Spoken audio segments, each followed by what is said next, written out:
Hello and bonjour. Je m'excuse de ne pas pouvoir parler français, mais j'apprécie vraiment communiquer avec nos membres francophones, donc je ferai de mon mieux à venir. Hello, everyone. I hope I didn't mangle that too much. I'm Jeff, and I'm a member of Sacred Heart Conference in Victoria, BC, and have been a Vincentian for about 15 years, serving in various roles as a member, as particular council president, and currently, for the past 3 years, as Vice President Governance at National Council. So I'm not going to go over my resume. That's all in the folders that you have a link to, and you can reference that if you wish on the website. I do want to say I'm humbled and honored to be in the company of all the nominees for president here today, and grateful for all those here today who are taking the time and the opportunity to listen to all of us and ask questions.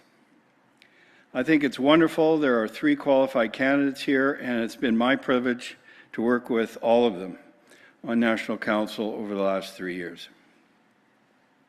I also want to thank Linda Dollard for her inspiring leadership and unfailing support for the work I've been entrusted to do over the past 3 years as Vice President Governance.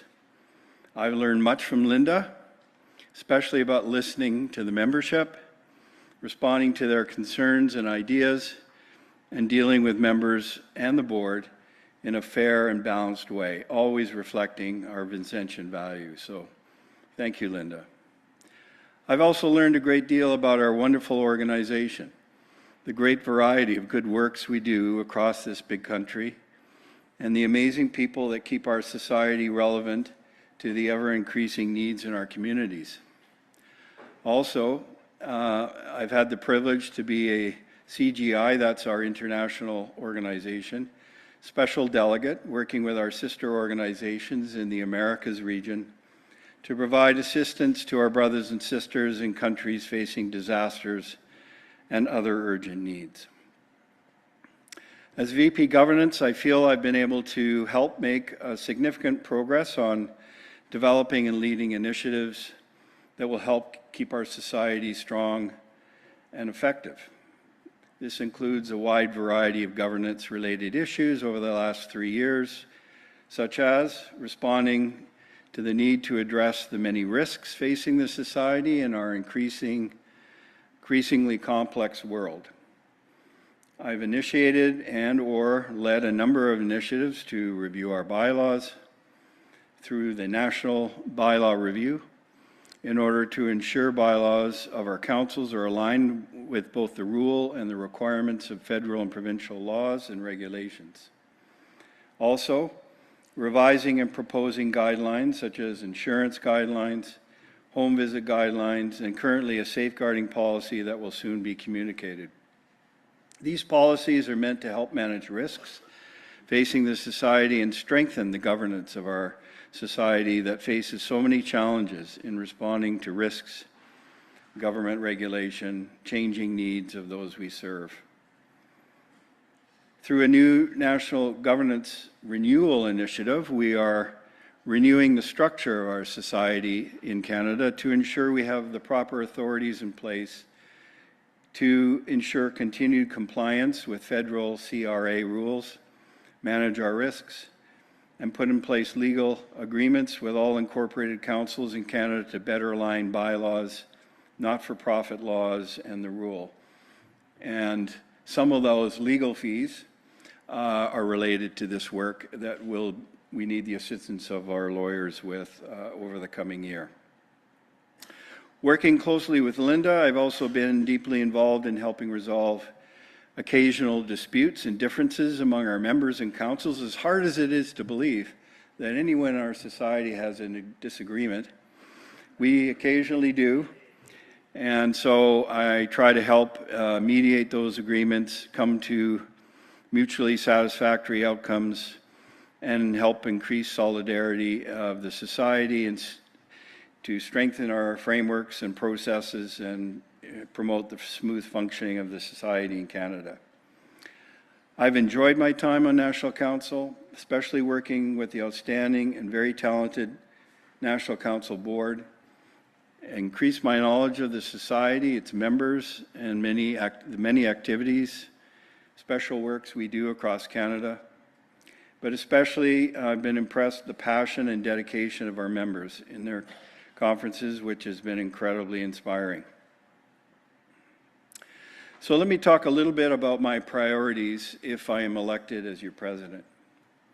My personal style will be first to listen and seek to understand the issues, concerns, and priorities of our Vincentian members, and then to develop clear direction and priorities based both on what I've heard from our members and the board, and also my own view on the best way to proceed.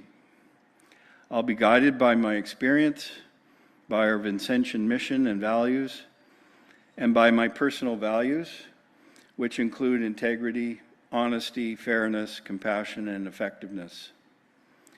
I would also add that spirituality is an essential element in our work in serving those in need. We've heard that over and over from Bishop Mathieu and others in the inspiring presentations we've had. I'm inspired by the term faith in action. Some people call it compassion in action, because it very simply and clearly describes the gospel message of prioritizing both faith and works and goes to the heart of our movement. Bishop Mathieu spoke of the centrality of faith and action in his homilies to us, and I will hold to this principle in all my actions. As your president, and from a practical point of view, I will delegate responsibility and accountability to the members of the board of National Council, and then support them by removing obstacles to their success and ensuring they have the resources and the means to carry out their activities. At all times, I will work collaboratively with others to carry out our mission, guided by the society and our Catholic values and the rule and the statutes of the society. I also want to stress my commitment to servant leadership. Our international rule emphasizes the importance of servant leadership, and the best example of this style was Frederick Ozanam, who was and is a model servant leader who I try to emulate. I do my best to reflect his example in my role as president. So that means creating and nurturing an atmosphere where the talents, capacities, and spiritual development of the members are identified, developed, and put into service for those in need. As a servant leader, I would emphasize listening to the views of our members and those we serve, prefer persuading over the use of authority, performing my functions with awareness and with an eye to the future in the best interests of the society, practicing good stewardship by protecting and enhancing what has been entrusted to me, and leaving the society at the end of my term in a better position than it was when I first assumed the role. Practically, I would rely on the advice and good ideas of all those who wish to strengthen our society, building on the excellent initiatives of those currently on the National Board, and modeled by our current president, Linda, whom it has been a pleasure to serve with. In terms of my priorities as president, I'll maintain a clear focus on the goal of meeting the needs of those we serve, and will continue to support ongoing social justice and special works of the society as developed and delivered by our conferences and councils in Canada. As president, I will prioritize 5 areas. 1, continuing the work already started to strengthen our organizational structure. So we've grown over 180 years, kind of organically here and there, and we've done wonderful things.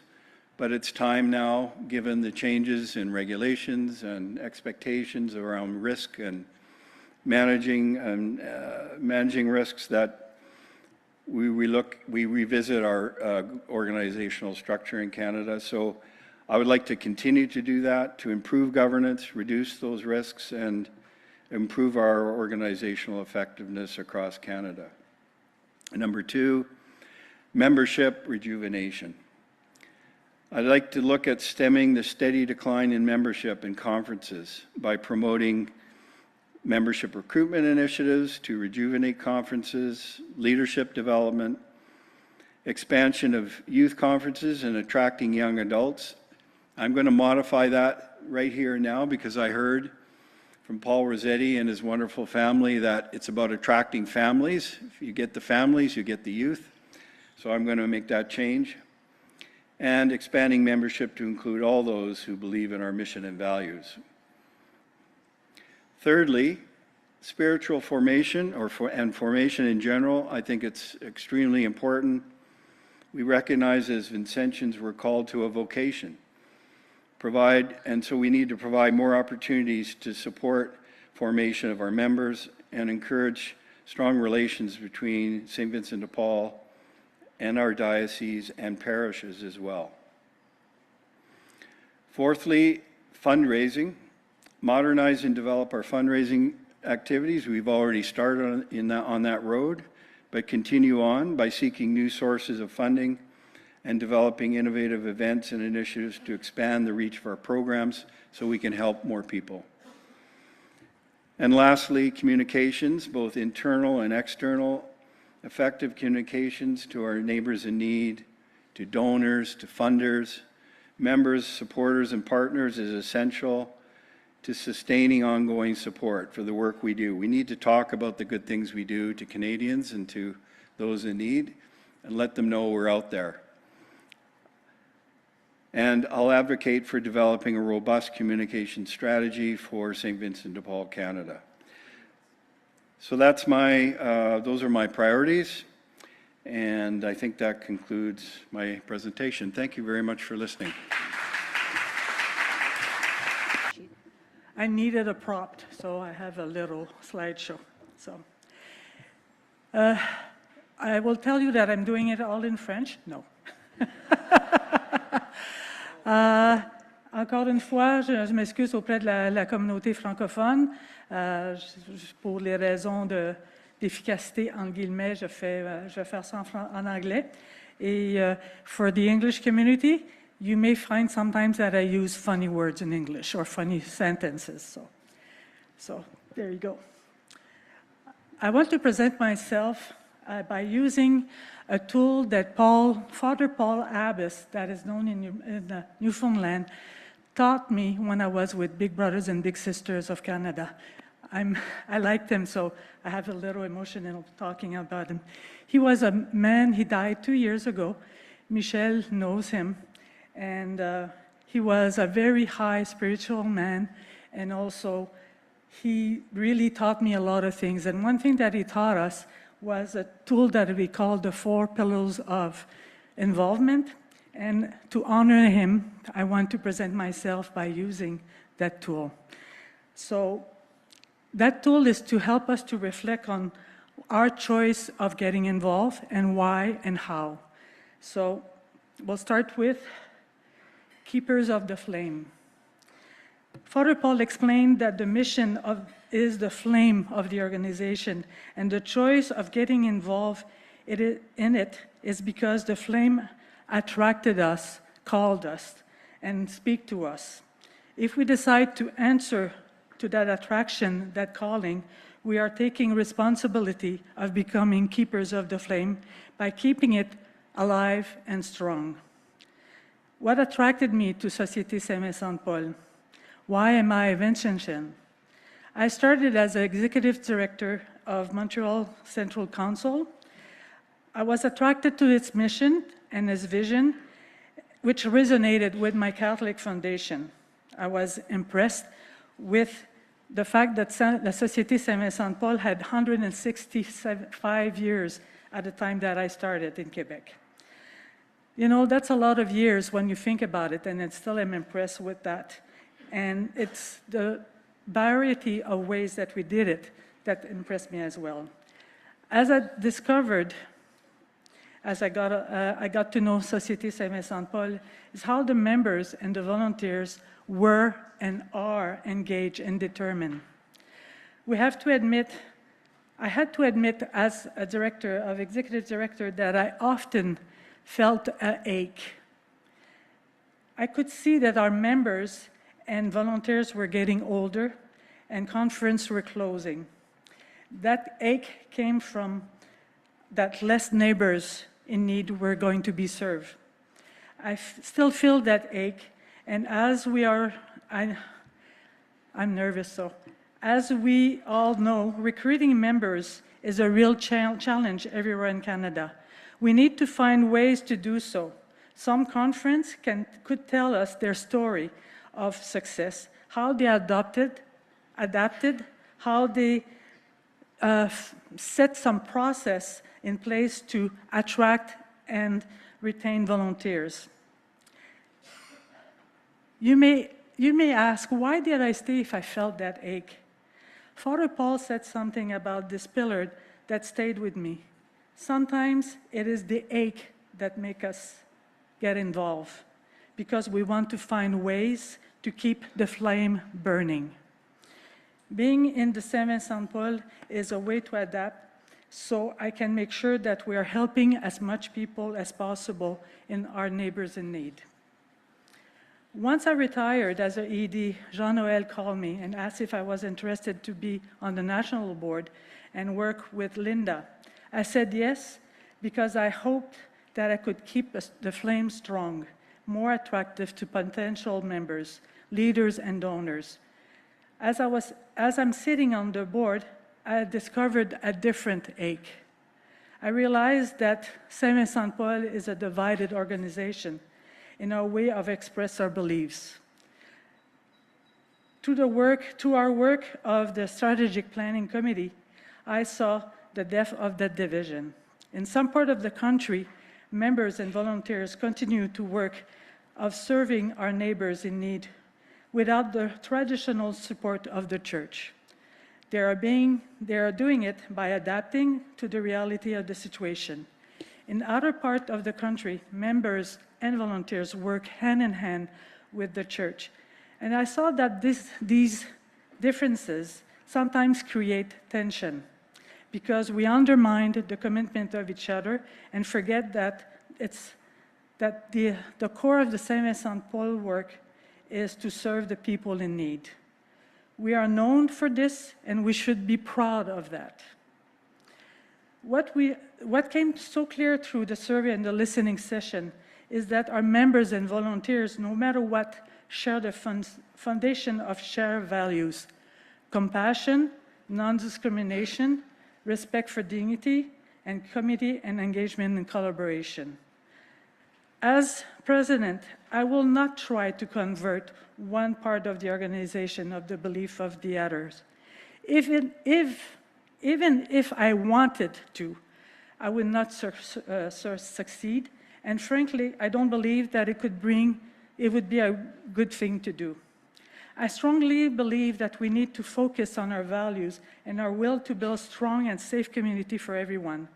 That is the bridge that I tend to strengthen. Cité Saint-Vincent-Paul is special because of our spiritual faith and the depth of our values. Many nourish the Saint-Vincent-Paul flame through their Catholic faith, and others nourish it through the will to serve people in their community. We should see this as a strength. Disciple. For Father Paul, the pillar of disciple brought questions. Who do we serve? For whom are we volunteering? How do we make sure that what we do is what the people that we are serving really need? I came to understand that a disciple is to be a disciple is really to listen, make choice on what we hear, even if it disturbs us, which is not easy because our bias, because of our fears. With the National Strategic Committee, it is what we did in the last 2 years. We listened to members and volunteers across Canada.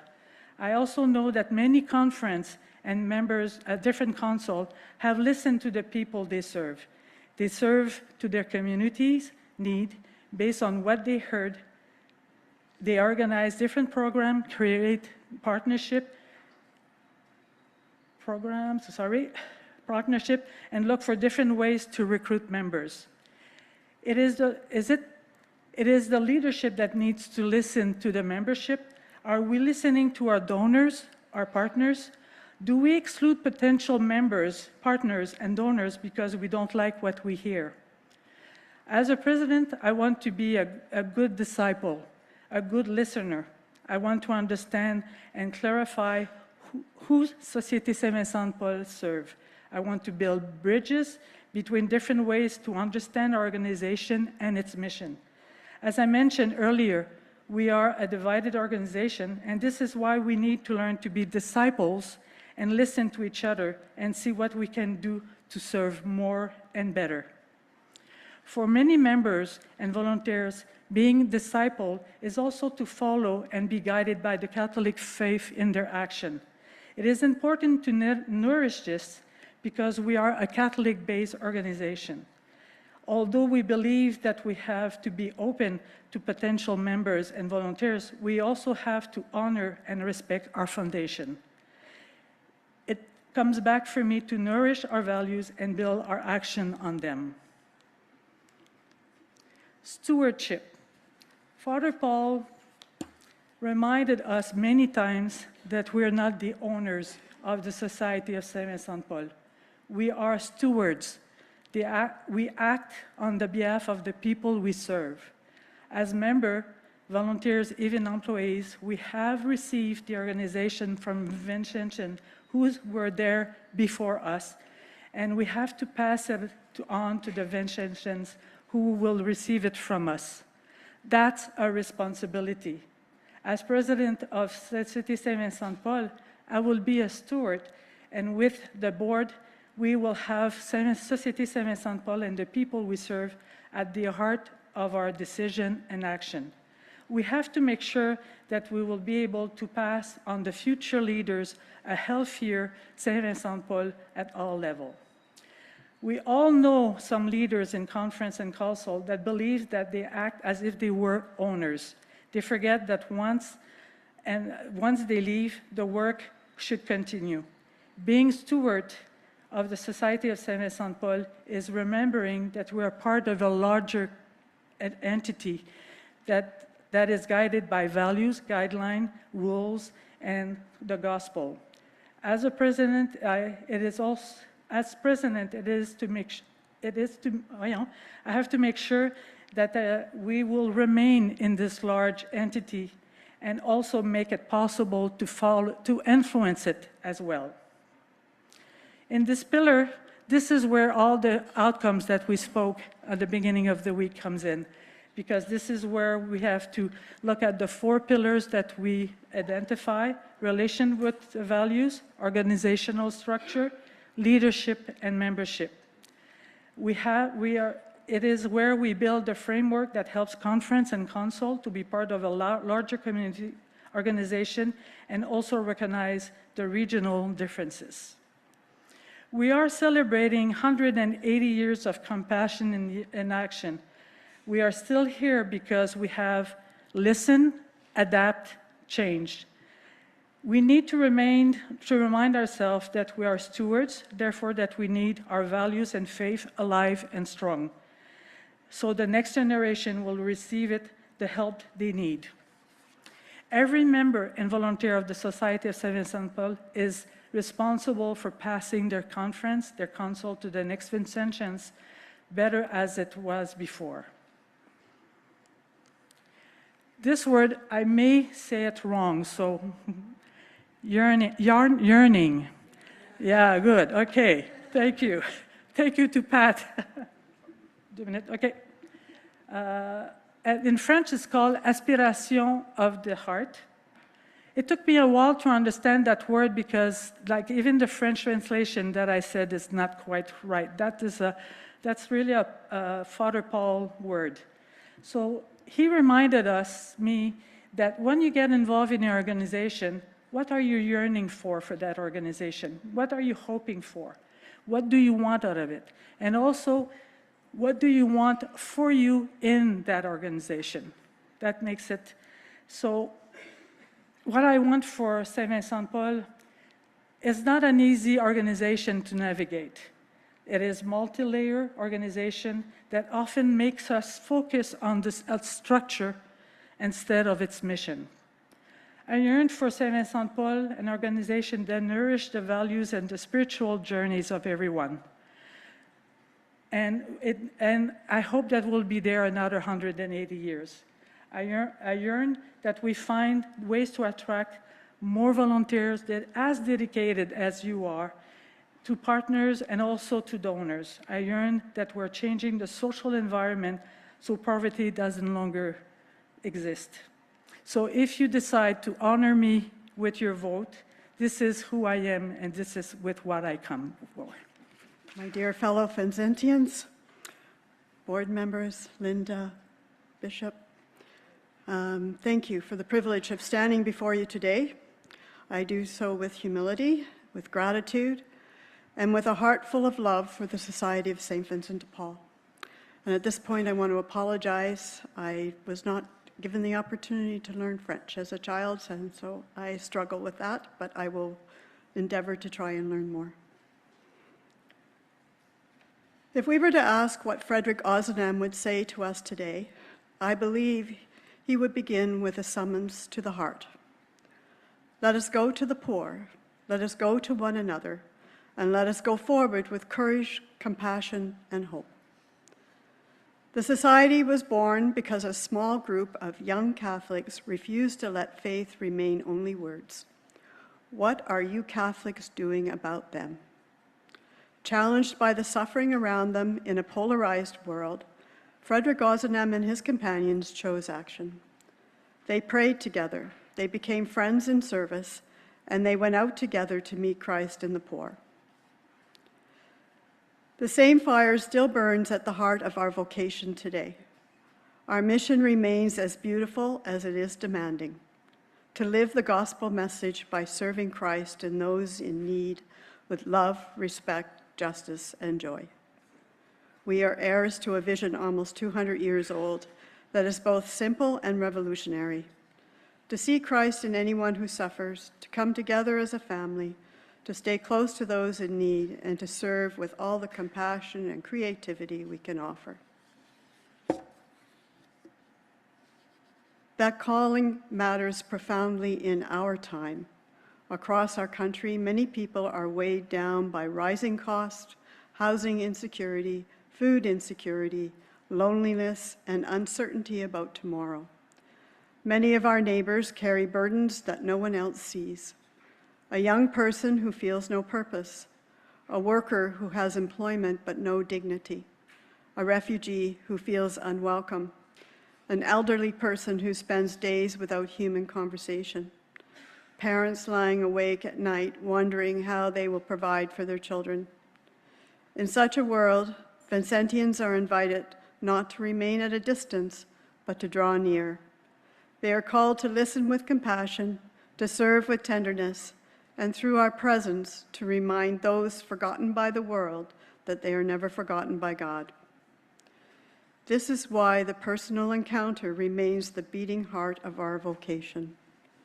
Whether in a home visit, a home food hamper delivery, an encounter in a shelter, a parish hall, a store, or a quiet conversation on a difficult day, we are reminded that these are people we serve, never cases, never numbers, and never burdens. They are our brothers and sisters, friends and neighbors. They are beloved children of God.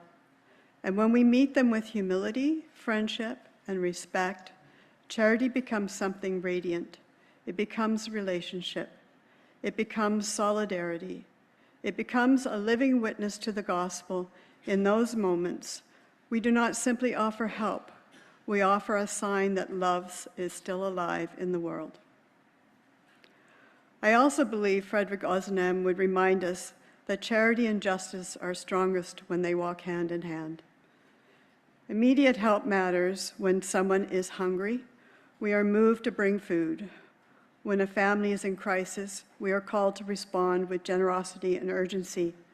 But our mission does not end with relief alone. we are also invited to ask why suffering persists, why so many remain excluded, and how we can help build a society that reflects the dignity God has given to every person. Ozanam understood that love of neighbor is never passive. It is active, thoughtful, and brave. It serves the person before us, and it also dares to challenge the conditions that leave people poor, isolated, or unheard. If entrusted with national leadership, I would seek to serve in that same spirit. I would listen first to regional, diocesan, and particular councils, to local conferences, to longtime members and new members alike, and especially to the voices that are too easily overlooked. Leadership in our society is at its best when it is rooted in service, walks beside others, encourages them, and helps them discover their own call to serve. It can strengthen what is local, encourage what is faithful, and support what is life-giving. As national president, I will help the society stay strong in its mission of service, rooted in the Catholic faith, in fidelity with the Church, and open to the movement of the Holy Spirit. I would also want to help renew the society for a new generation. Renewal does not mean leaving behind our charism. It means allowing it to shine even more brightly in the world of today. We are called to welcome younger Vincentians, families, and people from diverse communities into the life of the society. We are invited to foster formation that nourishes both the soul and the mission, to encourage mentorship and formation that passes on wisdom generously and joyfully. Above all, we are invited to help one another remember why we serve, because we encounter Christ in the poor, and because our own hearts are changed when we love as He loves. At the national level, unity and peace are essential. Ours is a society built on relationships, and those relationships stretch across diverse regions, councils, conferences, parishes, and communities. We are stronger when we share ideas, support one another, and learn from one another, and walk forward together. National leadership must connect rather than divide, encourage rather than discourage, and help local works flourish rather than burden them. The role is not to stand above, but to stand with. When we walk in unity, we become a more visible sign of the compassion, fraternity, and hope our world so deeply needs. And above all, I believe Ozanam would tell us to lead with hope and not fear. Our motto calls us to serve in hope. Hope does not deny hardship, nor does it close its eyes to suffering. Hope looks directly at the brokenness of the world and still believes that love can heal, that compassion can restore, and that God is already at work among us.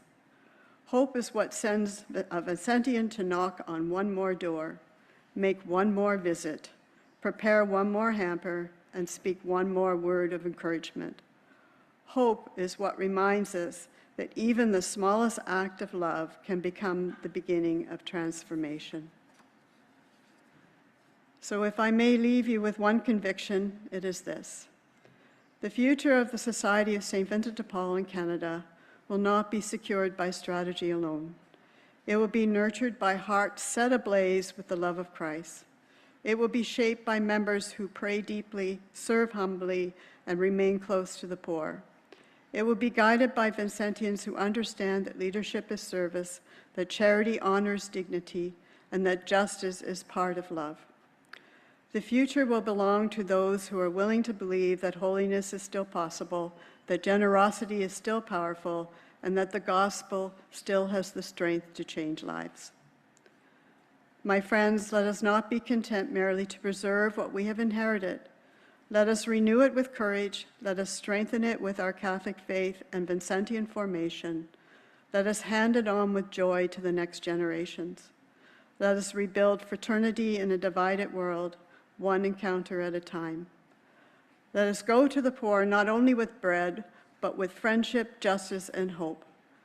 Let us do so together in the spirit of Frederick Ozanam, trusting that God is not finished with this society, not finished with our mission, and not finished with us. The poor are still waiting. The gospel is still alive. The call is still before us. What are you Catholics doing about them? This is what must be done. Go to the poor. Walk with them. Learn from them. Love them. And together, let us become the face of Christ in a world that is searching for hope. Thank you.